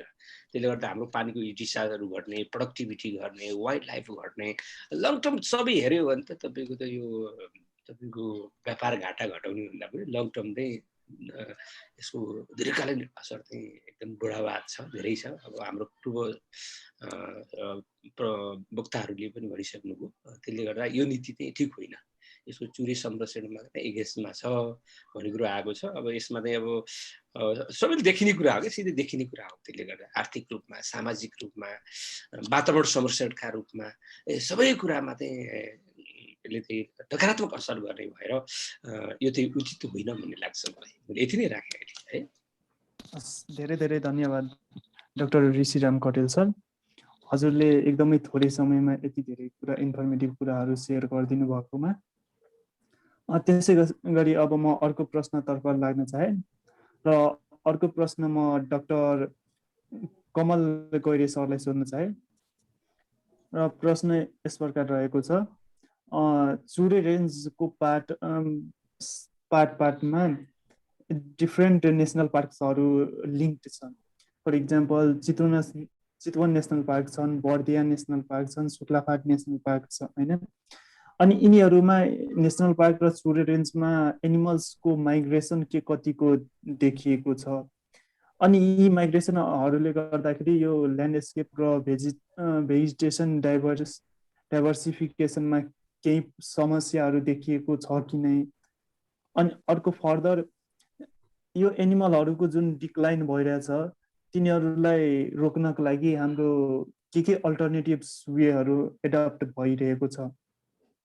एक्सक्युज मी कमल गैरे सर। धन्यवाद प्रमोदजी। सुन्नुहुन्छ, सुनिरहनु भएको छ छैन? हजुर सर सुनिरहेछन्। मैले अघि पनि भने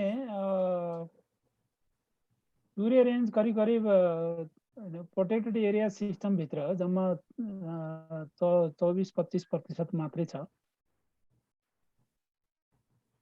र जहाँ छ यो एकदमै सुरक्षित छ, अहिलेसम्म एकदमै सुरक्षित छ र यसलाई के भन्छ वाइल्ड लाइफ कन्जर्भेसनमा एकदमै ठुलो सर्भिस दिइरहेको छ। मैले अघि पनि भने जब नेचुरल क्यालामिटीहरू फ्लडहरू आउँछ ठुला ठुला नदीहरूमा, हाम्रो 4-5वटा ठुला नदीहरूमा, तब वाइल्ड लाइफहरू चुरे रेन्जमा गएर बसोबास गर्छ।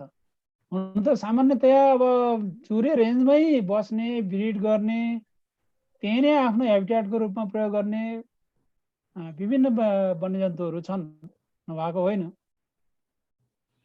अहिले त चुरे रेन्ज पनि काटेर बाघ जस्तो एकदमै लोपन्मुख प्रजाति जुन छ महाभारत रेन्जसम्म पनि रेकर्ड गरिएको छ। डडेलधुरामा र पूर्वमा अब इलामतिर हो कि कहाँ हो, अहिले भर्खरै 6-8 महिना अगाडि मात्रै बाघको रेकर्ड भएको छ। उनीहरूको हेबिटेट एक्सपेन्सन भइरहेछ। अब चुरेको इम्पोर्टेन्स एकदमै बढी छ। जुन चाहिँ बाँके निकुञ्ज भयो, मर्दिया निकुञ्ज भयो, त्यहाँ चुरेको डिग्रेडेसन एकदमै न्यून छ, असाध्यै कम छ। तर प्रोटेक्टेड एरिया सिस्टम भन्दा बाहिर भएको जुन चुरे एरिया छ त्यो चाहिँ अलिकति ओभर युज, ओभर ग्रेजिङ, एन्थ्रोपोजेनिक एक्टिभिटीहरूले गर्दाखेरि त्यो अलिकति त्यसको क्वालिटी बिग्रिँदै गएको छ। जसले गर्दाखेरि खालि वाइल्ड लाइफ कन्जर्भेसनमा मात्रै होइन, अब त्यहाँ बस्ने स्थानीय बासिन्दा, त्यहाँभन्दा तल बस्ने तराई क्षेत्रमा बस्ने बासिन्दाहरूलाई विभिन्न प्रकारको समस्याहरू झेल्नु पर्ने देखिन्छ। र साथसाथै अब आएर चुरेबाटै मात्रै गिटी बालुवा बोल्डरहरू निकासी गर्ने, रोपवे बनाउन दिने यस्तो खालको जुन चाहिँ निर्णयहरू आज त्यसले अलिकति धेरै असर पार्छ कि जस्तो मलाई लाग्छ। किनभने त्यो एक प्रकारको अब इन्डस्ट्रीको रूपमा डेभलप हुन्छ। योभन्दा अगाडि पनि केही साल अगाडि पनि नेपालबाट विशेष गरी रोडा गिटी बालुवा भन्दा पनि गिटी चाहिँ इन्डिया जाने गरेको देखिन्थ्यो। लिगल्ली इलिगल्ली जान्थ्यो। पछि सर्वोच्च अदालतमा मुद्दा परेपछि सर्वोच्च अदालतबाट त्यसलाई चाहिँ नियन्त्रण गरेको सर्वोच्च अदालतको आदेशबाट। अब म के देख्छु भने नेपालको सबैभन्दा अब इन्डियामा गर्ने अब युपी बिहारतिर हुन लागिरहेको जुन ऱ्यापिड डेभलपमेन्ट छ, सडक रोड कन्स्ट्रक्सन कार्यहरू जुन भइरहेछ, त्यसको लागि चाहिँ रोडा ढुङ्गाहरू आवश्यक छ। र त्यो रोडा ढुङ्गाहरू कहाँबाट जान्छ भन्दाखेरि धेरै जसो मेजोरिटी चाहिँ नेपालको अब वीरगञ्ज भन्सार वीरगञ्ज एरियाबाट जान्छ र साथसाथै रूपन्देही अब कपिल वस्तुको त्यहाँ नजिकैको भन्सारहरूबाट बाहिरिएको इन्डिया गएको पाइएको हो पहिला।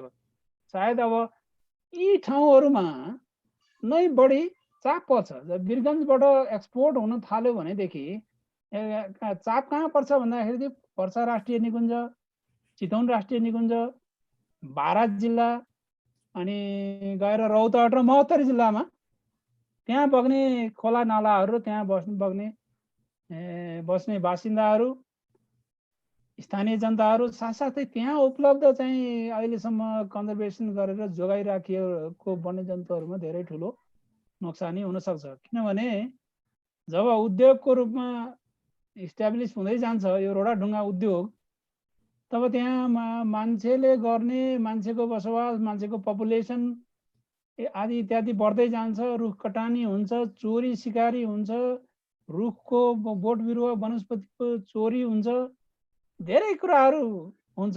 हामीले सामान्य भन्दाखेरि यी सबै कुराहरूलाई अब यदि हामीले राम्रोसँग नियन्त्रण गर्न सकिएन भने भयावह स्थिति हुने देखिन्छ।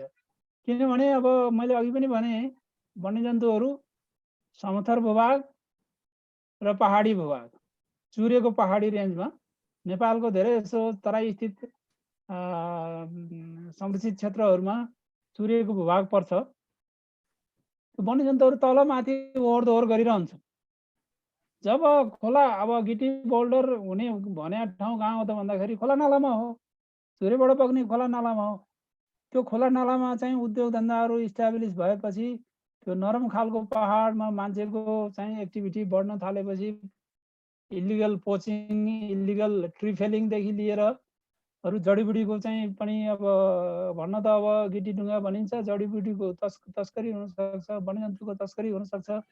त्यसैले गर्दाखेरि यसको चाहिँ असर राम्रोसँग नियन्त्रण गर्न सकिएन भनेदेखि यसको असर नराम्रो बायोडाइभर्सिटीमा राम्रो पर्दैन, नराम्रो नै हुन जान्छ। अहिले पनि धेरै चाहिँ कुराहरू आइरहन्छ। कहाँ भन्दाखेरि हेटौँडादेखि तल करिब लोथर खोलासम्म त्यहाँ मनहरी खोला भन्ने एउटा छ र साथसाथै लोथर खोला भन्ने अर्को छ। यो खोलाहरूबाट यति बढी मात्रामा चाहिँ गिटी ढुङ्गाहरू त्यहाँबाट निकालिन्छ, सधैँ विवादको विषय बन्ने गरेको छ। अब अर्थात् त्यो कन्ट्रोल गर्नु पनि एकदमै गाह्रो छ।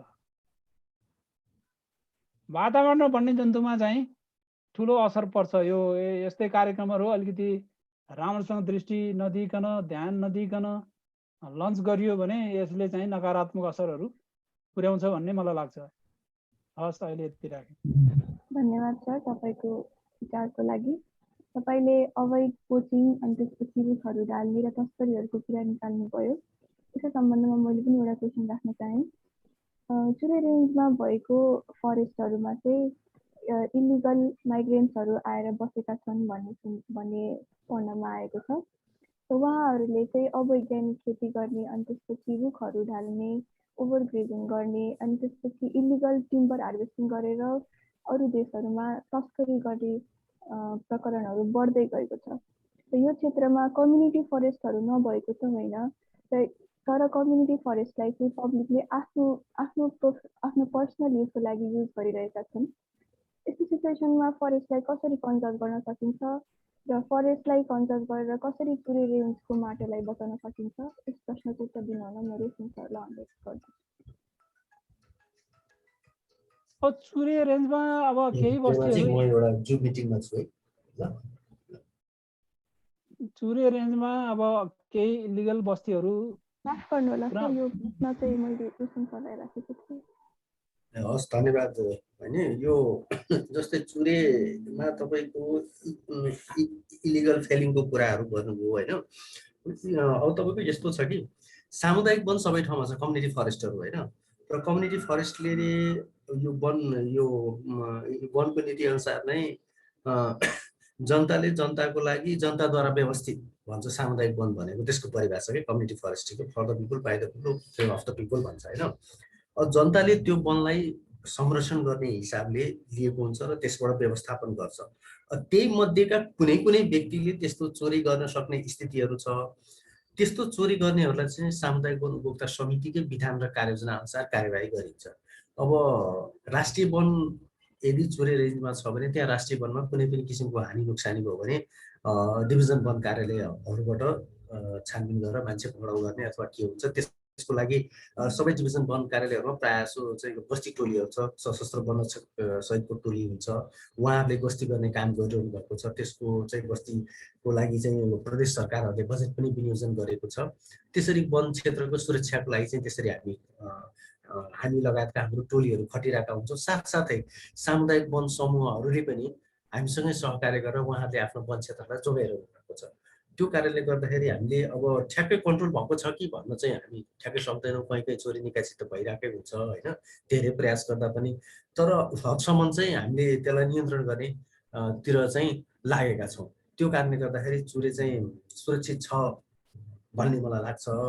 दोस्रो कुरो तपाईँले भन्नुभयो इलिगल माइग्रेन्टहरू माथि गएर बसेका छन् भन्दा। अब त्यो विषयमा चाहिँ यस्तो छ, अब यो तपाईँको नापीको नक्सा ल्याएर जग्गा छुट्याएर अतिक्रमण भएका ठाउँहरूलाई खाली गराएर त्यहाँ चाहिँ वृक्षारोपण गराउने भन्ने कार्यक्रमहरू चाहिँ यो वन कार्यालयहरूमा छ।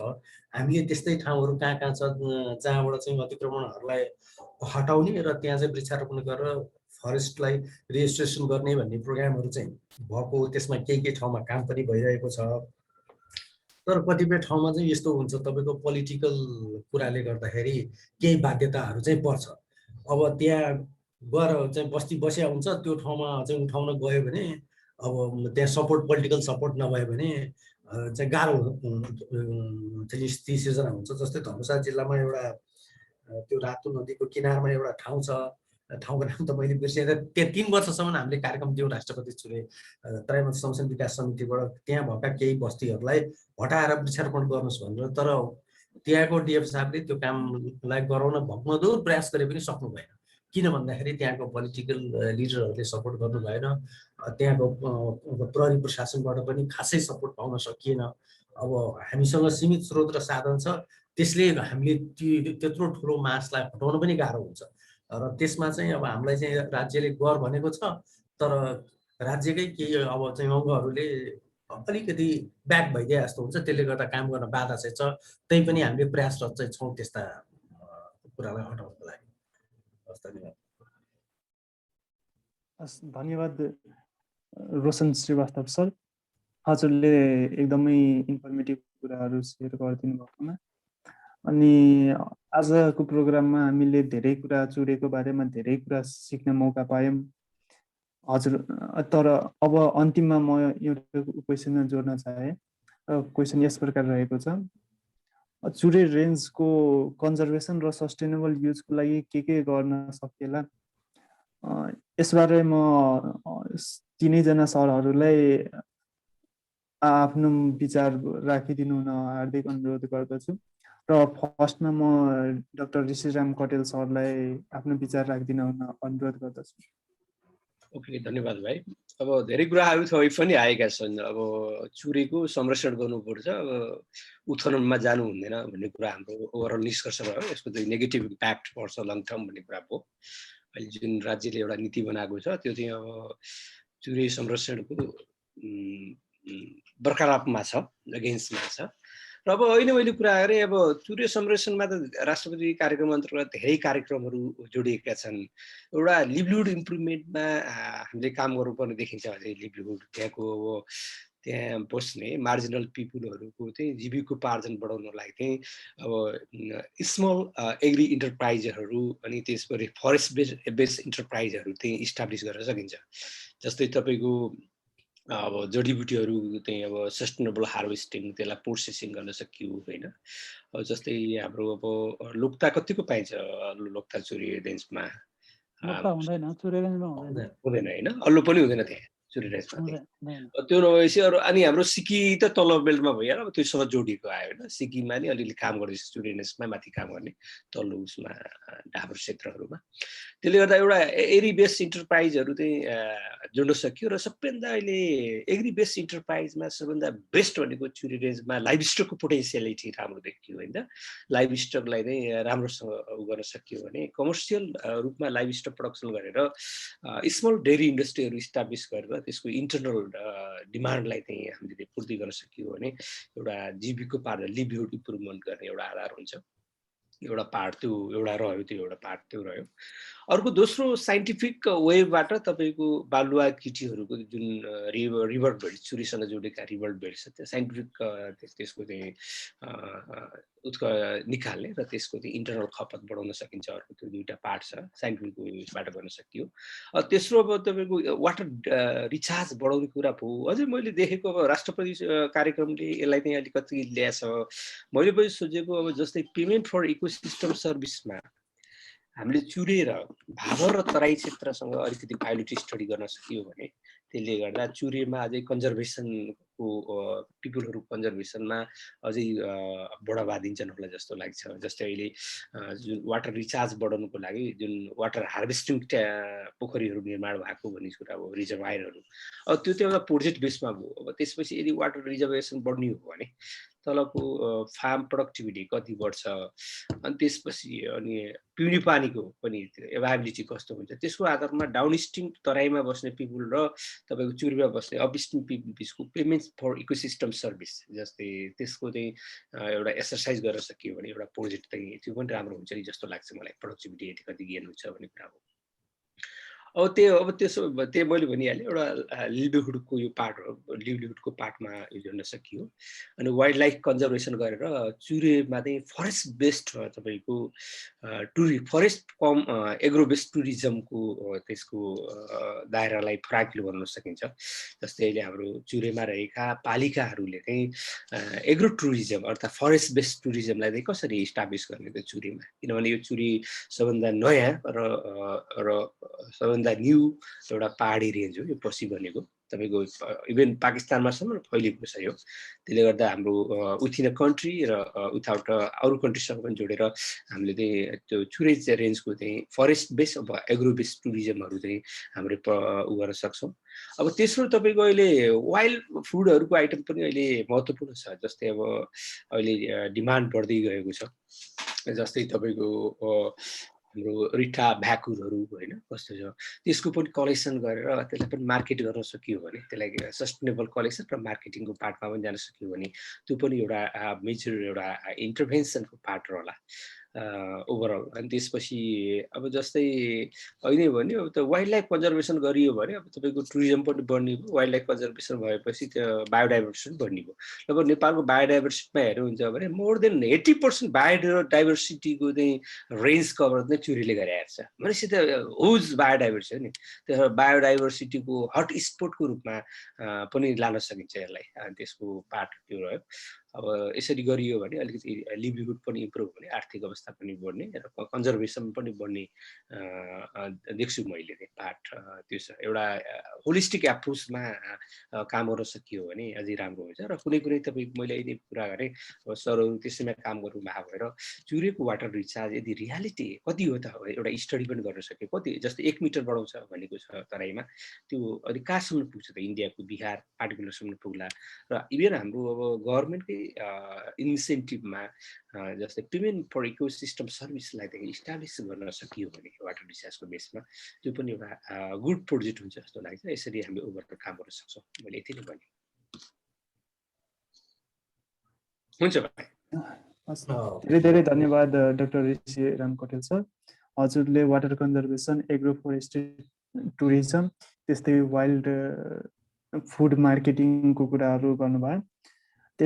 यसैमा अरू केही कुराहरू थपिदिनको लागि म रोशन श्रीवास्तव सरलाई अनुरोध गर्न चाहन्छु। धन्यवाद। जस्तै अब यो चुरेको सस्टेनेबल डेभलपमेन्टको कुरा आयो होइन, र त्यसबाट कसरी चाहिँ यो लिभलिहुड इम्प्रुभमेन्ट गर्ने कुराहरू छ।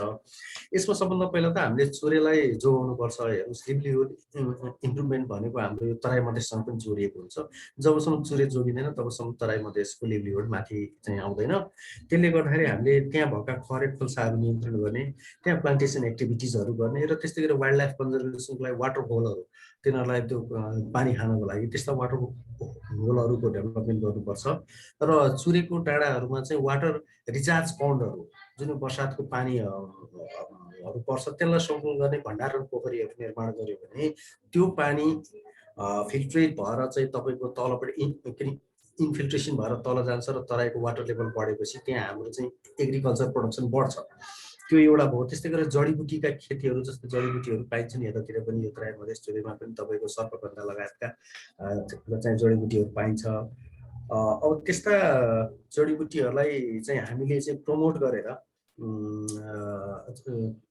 चाहिँ यसको मार्केट लिङ्केज हामीले गराउन सक्यौँ भने यहाँका बासिन्दाहरूको लिभलिहुडमा इम्प्रुभमेन्ट हुन्छ। अनि अघि सरले भन्नुभयो यो डायरी इन्डस्ट्रिजहरू, यो चाहिँ के छ भने तपाईँले व्यावसायिक पशुपालन गर्नु पर्यो के। व्यावसायिक रूपमा उन्नत जातका पशुपालन गरेर त्यहाँबाट भएको दुधहरूलाई हामीले चाहिँ जम्मा गरेर क्रिम सेपरेटरको फ्याक्ट्री राखेर त्यसबाट चाहिँ विभिन्न प्रोडक्ट्सहरू बनाएर बेच्यो भने त्यसले पनि लिभलिहुडमा तपाईँको सपोर्ट गर्छ। त्यस्तै गरेर विभिन्न खालको टुरिज्म डेभलपमेन्टको हिसाबले हामीसँग अघि पनि कुरा भयो, हाम्रो चाहिँ धेरै राष्ट्रिय निकुञ्जहरू छन्। राष्ट्रिय निकुञ्जहरूमा मान्छेहरू घुम्न पनि जान्छन् होइन। त्यसले गर्दा हाम्रो टुरिज्म डेभलपमेन्टका कुराहरू त्योसँग जोडिएको छ। त्यस्तै गरी इको पार्कहरू पनि हामीले ससाना पार्कहरू पनि बनाउने, अब यो विभिन्न पालिकाहरूमा योपालि प्रदेशले चाहिँ पार्क म्यानेजमेन्ट गर्ने भनेर कार्यक्रम पनि ल्याएको छ होइन। अनि त्यसले गर्दाखेरि त्यसले चाहिँ पार्कहरू बन्यो यो चुरे रेन्जको जिल्लाहरूमा भने त्यहाँबाट चाहिँ इको टुरिज्म डेभलप भएर त्यहाँको लिभलिहुड पनि अलिकति बढ्न सक्छ। त्यस्तै गरेर तपाईँको चुरेमा मैले अघि सुरुमै भनेको थिएँ, यो फ्रेजाइल सोइल भएकोले यो ठाउँमा चाहिँ हामीले वर्षौनी खनजोत गर्न हुँदैन। त्यसकारण बहुवर्षीय खेतीहरू, फलफुल खेतीलाई व्यावसायिक रूपमा लगाउनुभयो। त्यहाँका किसानहरूलाई, त्यो ठाउँमा बस्ने बासिन्दा वा त्यसको नजिकै बसेका भावत क्षेत्रका बासिन्दाहरूलाई हामीले चाहिँ व्यावसायिक रूपमा तपाईँहरू फलफुल खेती गर्नुहोस् भनेर हामीले लगायौँ भने खनजोत चाहिँ रेगुलर गर्न नपरेपछि त्यहाँको सोइल लस पनि हुँदैन र त्यो फलफुललाई भोलि चाहिँ हामीले प्रमोट गरेर उनीहरूको चाहिँ लिभलिहुडमा सपोर्ट गर्न सकिन्छ। यस्तै यस्तै एक्टिभिटिजहरूबाट हामी सक्छौँ जस्तो मलाई लाग्छ। हस्, धेरै धेरै धन्यवाद रोशन श्रीवास्तव सर। अब भने यही चुरे कन्जर्भेसनको कुरामा आफ्नो मन्तव्य राखिदिन हुन डाक्टर कमल गैरे सरलाई अनुरोध गर्न चाहे। धन्यवाद प्रमोदजी। अब हामी सबैलाई थाहा छ चुरे रेन्ज एकदम फ्रेजाइल एरिया हो, धेरै इम्पोर्टेन्ट एरिया हो। तराईको वाटर लेभल मेन्टेन गर्न, फ्रेस ड्रिङ्किङ वाटर एभाइलेबल गराउन र साथसाथै कन्स्ट्रक्सन मेटेरियलहरू उत्पादन गर्न धेरै रोल छ यसको। साथसाथै वाइल्ड लाइफको रिफ्युजको रूपमा, वाइल्ड लाइफको हटस्पटको रूपमा धेरै ठुलो यसको भूमिका छ। कतिपय अब यसले चुरे रेन्जले अझै कतिपय चाहिँ वाइल्ड लाइफहरूलाई तराई क्षेत्रबाट मध्य पहाड क्षेत्रतिर माइग्रेसन गर्न, तलमाथि ओहोरदोहोर गर्नको लागि यसले एउटा चाहिँ प्लेटफर्मको पनि काम गर्छ। अब रह्यो कुरो अब हामीले अब त्यो क्षेत्रको डिफरेस्टेसन रोक्नु पर्यो, त्यो क्षेत्रमा अब इन्क्रोचमेन्ट रोक्नु पर्यो र साथसाथै जो मान्छेहरू अहिले त्यहाँ बसिरहेका छन् तिनीहरूको लाइभलीहुड इम्प्रुभमेन्ट गर्नु पर्यो।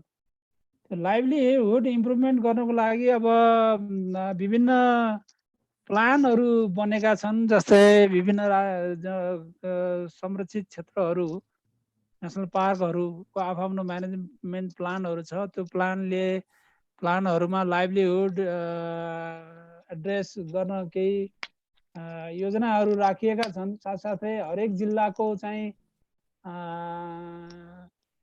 हरेक जिल्लामा जिल्लाको चाहिँ वन कार्यालयहरू, वाइल्ड डिभिजन कार्यालयहरू, वन डिभिजन कार्यालयहरू भएको छन्। उहाँहरूको पनि प्लान छ, मास्टर प्लानहरू बनेका छन्। ती कुराहरू चाहिँ अक्षरशः पालन गर्नु पर्यो, नेग्लेक्ट गर्नु भएन। सरकारले पनि बजेट दिनु पर्यो अनि इम्प्लिमेन्ट गर्ने निकायले पनि राम्रोसँग इम्प्लिमेन्ट गर्नु पर्यो र सोसाइटीले पनि, कम्युनिटीले पनि कोअपरेट गर्नु पर्यो।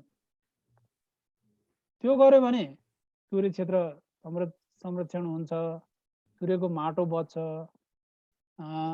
साथसाथै जुन सरकारले अहिले चुरे क्षेत्रबाट मात्रै नभनिकन गिटी बालुवा बोल्डरहरू निकासी गर्ने भन्ने कुरो छ, त्यो पनि हेफाजार्डली गर्नु भएन। त्यसले अलिअलि धेर थोर के भन्छ इम्प्लोइमेन्ट चाहिँ दिन सक्छ, तर त्यो पनि नियमअनुसार गर्नु पर्यो। जस्तै EIA गर्ने भन्ने छ, EIA मा त्यसले वातावरणमा के कस्तो असर पुर्याउँछ, त्यसलाई न्यूनीकरण गर्न के कस्ता उपायहरू अवलम्बन गर्नुपर्छ, त्यो चाहिँ छुट्टै दिएको हुन्छ। साथसाथै कुन ठाउँबाट कति एक्सट्र्याक्ट गर्ने हो, त्यो कुराहरू पनि एउटा मापन गरेर राखिदिएको हुन्छ। तर नेपालमा समस्या के हो भने अब यी कुनै पनि कुराहरू इम्प्लिमेन्ट नगर्ने।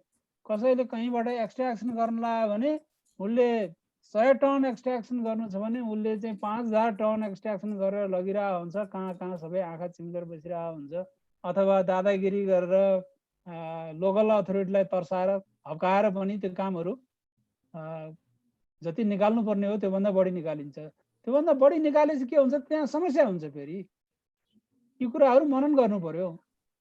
इन्टिग्रेटेड रूपमा यो वाइल्ड लाइफ पोचिङदेखि लिएर, डिफरेस्टेसनदेखि लिएर, सोइल कन्जर्भेसनदेखि लिएर अनि इकोनोमिक अपलिफ्टमेन्ट, यी जम्मै कुराहरू इन्टिग्रेटेड रूपमा सञ्चालन गर्न सकियो भनेदेखि हाम्रो चुरे पनि सेफ हुन्छ, हाम्रो इन्भाइरोन्मेन्ट पनि सेफ हुन्छ, वाइल्ड लाइफ प्रोटेक्सन पनि हुन्छ, कम्युनिटीको चाहिँ अलिकति आर्थिक उन्नति पनि हुन्छ त्यहाँ बस्ने कम्युनिटीको।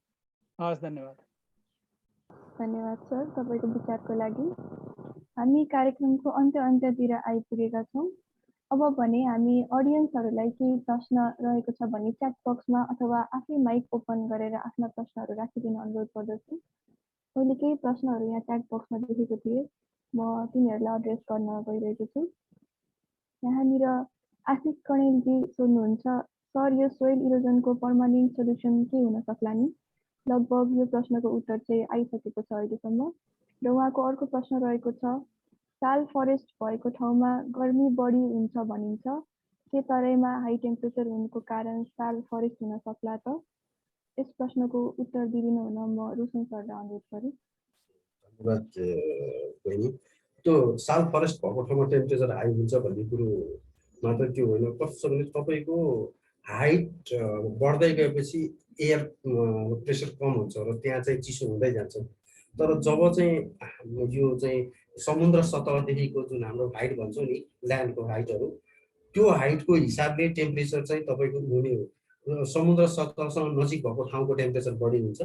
त्योभन्दा माथि बिस्तारै जब जब माथि जानुहुन्छ त्यहाँ माथिको चाहिँ एयर प्रेसर पनि कम हुन्छ र त्यसले गर्दा माथितिर जानु भने अलिकति चिसो हुन्छ। त्यो हो एउटा कज। दोस्रो कज अब साल भनेको यो तपाईँको ट्रपिकल जोनमा हुने हो भनेको गर्मी ठाउँमा नै हुने प्रजाति भएकोले सालको कारणले गर्मी बढाए होइन कि साल चाहिँ गर्मी हुने ठाउँमै त्यो प्रजाति हुने भएकोले त्यो ठाउँलाई त्यसरी चाहिँ गर्मी भएको ठाउँमा साल भएको हो भन्ने चाहिँ उहाँलाई लाग्यो होला। त्यो होइन, गर्मी भएको ठाउँमै साल हुन्छ, ट्रपिकल फरेस्ट हो त्यो, त्यही भएर। हजुर सर, धन्यवाद। यहाँ अर्को प्रश्न रहेको छ विनय थापाजीको। उहाँ सोध्नुहुन्छ, how water source and quantity become scarce in Terai and inner Terai valleys due to deterioration of Chure or सूर्य शिवालिक रेन्ज। यस प्रश्नको उत्तर दिइदिनु हुन मैले ऋषिराम सरलाई अनुरोध गरेँ। हामीले श्रीवास्तव सरले नि भन्नुभएको थियो, कमल सरले नि भन्नुभएको थियो, हाम्रो चुरे सक्ने बित्तिकै भावर आउँछ, भावर पछि तराई सुरु भयो होइन। त्यसले गर्दा त्यो चुरेको हाम्रो सोलुपीमा चाहिँ बर्खाको पानी चाहिँ त्यसको फरेस्ट कन्जर्भेसनहरू कारणले गर्दा त्यहाँ चाहिँ अब पानीको स्टोरेज चाहिँ त्यो डिस्चार्ज भएर चाहिँ तब भावरमा जान्छ अनि भावरबाट चाहिँ तराईमा जाने हो। त्यसले गर्दा चुरेको चाहिँ तपाईँको चाहिँ कन्जर्भेसनको कारणले गर्दा तपाईँको वाटर चाहिँ वाटर चाहिँ तपाईँ भावर हुँदै जान्छ। त्यसले गर्दा त्यहाँको फरेस्ट अनि त्यसपछि त्यहाँको अब इकोसिस्टम त्यो मेजर पार्ट भयो। त्यसले गर्दा डिस्चार्ज बढाउने हो क्या तपाईँको। अब जब बर्खा सकिँदै जान्छ त्यसपछि भावरमा जम्मा भएको पानी चाहिँ अब तराई बेल्टमा चाहिँ अब डिस्चार्ज बढ्दै जान्छ अनि त्यसले गर्दा त्यसले त्यो डिस्चार्ज कायम गर्ने हो। त्यसको के भनौँ न, स्टोरेजको कुरा रह्यो, भावरमा स्टोरेज हुने तराईको पानी बर्खा सकिँदै गएपछि तपाईँ हिउँद आउँदा चाहिँ त्यो पानी चाहिँ चुरेको भावरबाटको पानी चाहिँ तराईको डिस्चार्जमा चाहिँ बढ्ने भएको र चुरेले चाहिँ तपाईँको वाटर होल्डिङ क्यापासिटी चाहिँ तराई बेल्ट र भावर क्षेत्रको चाहिँ बढाउँछ भन्ने हो। अरू सरहरूले पनि यसमा थप्न सक्नुहुन्छ अझै। हाम्रो कमल सर के छ भने यसमा अझै होइन, मेन कुरो भने के हो भने चुरेको वन जङ्गल घाँस पात बोट बिरुवा सबै संरक्षित भयो भनेदेखि त्यसको जराले बर्सातको पानीलाई होल्डिङ गर्ने कन्जर्भ गरेर राख्छ, होल्डिङ गरेर राख्छ। यदि त्यहाँ जङ्गल विनाश हुँदै गयो भने पानी सर्र पर्छ, फर्र बगेर जान्छ। तलतिर फ्लडको प्रब्लम हुन्छ बर्खामा, हिउँ लागेपछि ड्राइनेसको प्रब्लम हुन्छ। खास बोट बिरुवाले गर्ने भनेको के हो भन्दाखेरि वाटर होल्डिङ गर्ने, इरोसन कन्ट्रोल गर्ने हो। जसको चाहिँ फाइदा चाहिँ हामीलाई के हुन्छ भन्दाखेरि विन्टरमा तराई क्षेत्रमा वाटर स्कार्सिटी हुने बेलामा बिस्तारै चुरेबाट पानी डिस्चार्ज हुँदै तल्लो समथल भूभागमा पुग्छ। धन्यवाद, मैले अलिकति क्लियर मात्रै गरेँ। Thank you sir, thank you. धेरै धेरै धन्यवाद डाक्टर ऋषिराम कटेल सर र कमल गैरे सर। अब हामीलाई एउटा डाइरेक्ट मेसेजबाट एउटा क्वेसन आएको छ र क्वेसन चाहिँ समीप पौडेलले सोध्नु भएको छ। अनि क्वेसन यस प्रकार रहेको छ, the biggest threat to Nepal wildlife in the post poaching era is new infrastructures, criss cross natural reserves, major transmission lines, and of course highway. Do you think these developments are sustainable or planned keeping wild animals and bird in consideration? Sir, यो question म doctor कमल गैरे सरलाई address गरिदिनु हार्दिक अनुरोध गर्दछु। भाइ धन्यवाद। अब डेभलपिङ कन्ट्रीमा मात्रै होइन, डेभलप कन्ट्रीमा पनि यो समस्या छ। लिनियर स्ट्रक्चरहरू अब डेभलपमेन्टको कन्ट्रीको डेभलपमेन्टको सिलसिलामा अब बनाउनै पर्ने हुन्छ। जस्तै भनौँ न इलेक्ट्रिकल लाइन्स, हाइवेज, नहरहरू, यो डेभलपमेन्टको प्री रिक्विजिट नै हो। त्यसमा नेसनले यी कुराहरू निर्माण नगरिकन हुँदैन। तर प्लानहरू बनाउँदाखेरि जहाँ वाइल्ड लाइफ रिजर्भ छ जहाँ चाहिँ वाइल्ड लाइफ के अरे नेसनल पार्क छ जहाँको इम्पोर्टेन्स छुट्टै छ।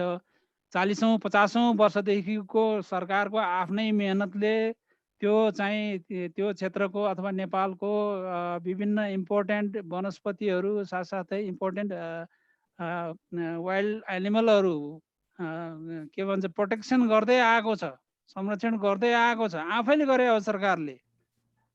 त्यसैलाई खलल हुने गरेर त्यो नै ह्याम्पर हुने, त्यो नै त्यसमा एकदमै असर पर्ने गरेर यस्तो निर्माणहरू नगर्दा उपयुक्त हुन्छ र सायद सरकारले त्यो गरिरहेछ पनि। जस्तै एउटा चाहिँ एसियन हाइवे हो कि रेलवेको कुरो आइरहेको थियो, पर्सा जिल्लाको ठोरीबाट सिधै चितवन नेसनल पार्क हुँदै नवलपरासी निकाल्ने भन्ने कुरो आएको थियो। प्लानरहरूले बनाए त्यो प्लान, जसलाई चाहिँ वाइल्ड लाइफ कन्जर्भेसन के हो, साथसाथै national park protected area system के हो, वनस्पतिको इम्पोर्टेन्स के छ, यी कुराहरू थाहा नभएको हो। इन्जिनियरिङ फिल्डका मित्रहरूले प्लानहरू बनाउनु भयो, पछि डिस्कसन गर्दै गएपछि ओहो यो ठाउँबाट त लान नहुने रहेछ भनेर उहाँले प्लान फेरि चेन्ज गरेर अर्को ठाउँबाट अल्टरनेट खोज्नुभयो।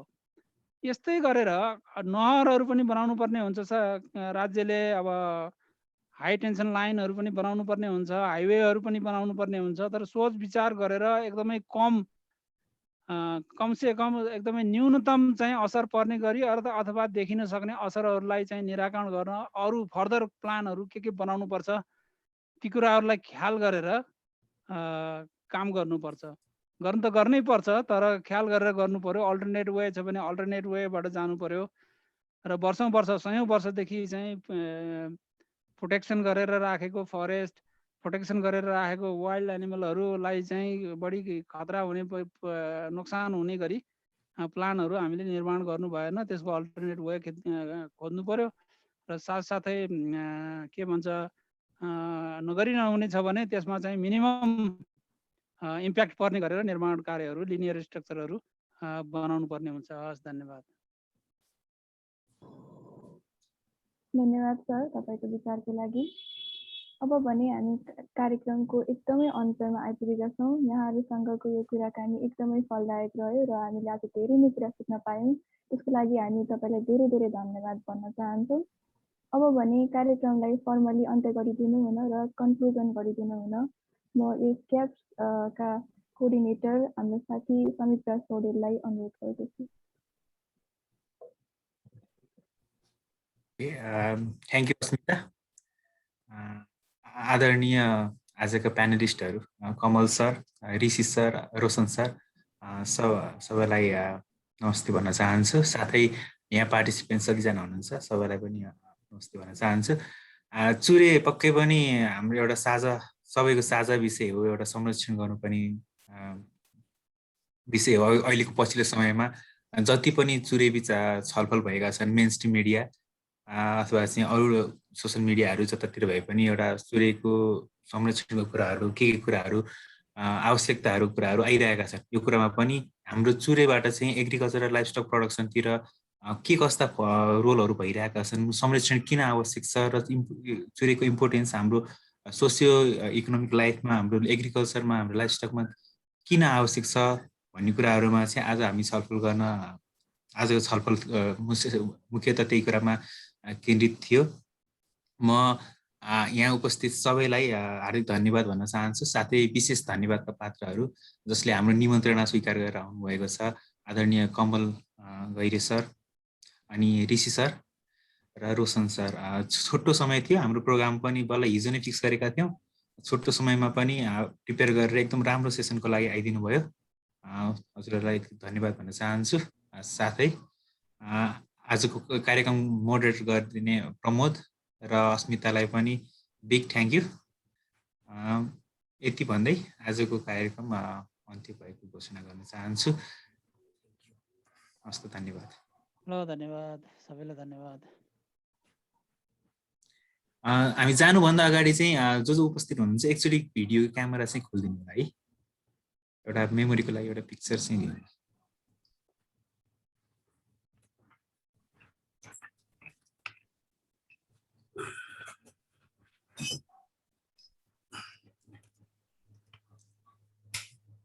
हामीसँग समिन दाई पनि हुनु रहेछ है, अन्तिममा भए पनि समिन दाईलाई सम्झिन चाहे। थ्याङ्क यू समित भाइ। Thank you, everybody.